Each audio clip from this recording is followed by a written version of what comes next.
നവീകരണ പ്രവൃത്തി നടക്കുന്ന തലശ്ശേരി ലോഗൻസ് റോഡിന്റെ ഒന്നാം ഘട്ടം വെള്ളിയാഴ്ച ഗതാഗതത്തിനായി തുറന്നുകൊടുക്കും. തലശ്ശേരി ട്രാഫിക് പോലീസ് സ്റ്റേഷൻ മുതൽ NCC റോഡ് വരെയുള്ള പൂർത്തീകരിച്ച ഭാഗമാണ് വെള്ളിയാഴ്ച തുറന്നുകൊടുക്കുകയെന്ന് നഗരസഭാ ചെയർപേഴ്സൺ KM ജമുന റാണി പറഞ്ഞു.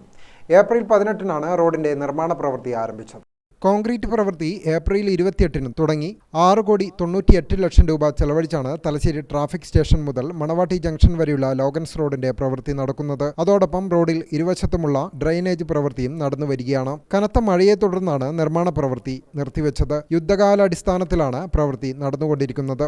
നമ്മളൊരു കാര്യം, ഒരു റോഡ് പ്രവൃത്തിയാണ്, അതിന് ചില സാങ്കേതികത്വമൊക്കെ വരും. പക്ഷേ എന്നിരുന്നാലും തിങ്കളാഴ്ച മുതൽ അതിൻ്റെ ഫസ്റ്റ് റീച്ച്, പിന്നെ അത് കഴിഞ്ഞിട്ട് നമ്മൾ സ്കൂൾ തുറക്കുമ്പോഴത്തേക്ക് മുകുന്ദ റോഡ് വരെയുള്ള ഭാഗങ്ങൾ എന്തായാലും വാഹനത്തിന് വേണ്ടി, വാഹനങ്ങൾ കടന്നു പോകുന്നതിന് വേണ്ടി തുറന്നു കൊടുക്കും എന്നുള്ളത് ബന്ധപ്പെട്ട അധികാരികളുമായിട്ട് സംസാരിച്ചപ്പോൾ നമുക്കറിയാൻ കഴിഞ്ഞിട്ടുണ്ട്.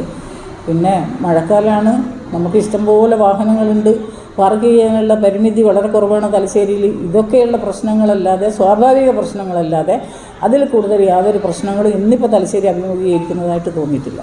Gramika news, Thalassery. All India trade ടെസ്റ്റിൽ വർഷങ്ങളായുള്ള 100% വിജയചരിത്രത്തിന്റെ തിലക്കവുമായി മോഡേൺ ITI. സാങ്കേതിക വിദ്യാഭ്യാസ രംഗത്ത് 4.5 പതിറ്റാണ്ട് പിന്നിട്ട പരിശീലന പാരമ്പര്യം. കണ്ണൂരിൽ ആദ്യമായി കേന്ദ്ര ഗവൺമെന്റ് NCVT സ്ഥിരാംഗീകാരം നേടിയ ഏക സ്ഥാപനം മോഡേൺ ITI.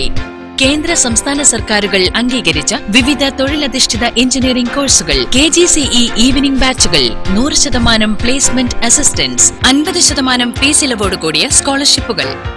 അഡ്മിഷൻ ആരംഭിച്ചിരിക്കുന്നു. Modern ITI, opposite chamber hall, Caltex, Kannur.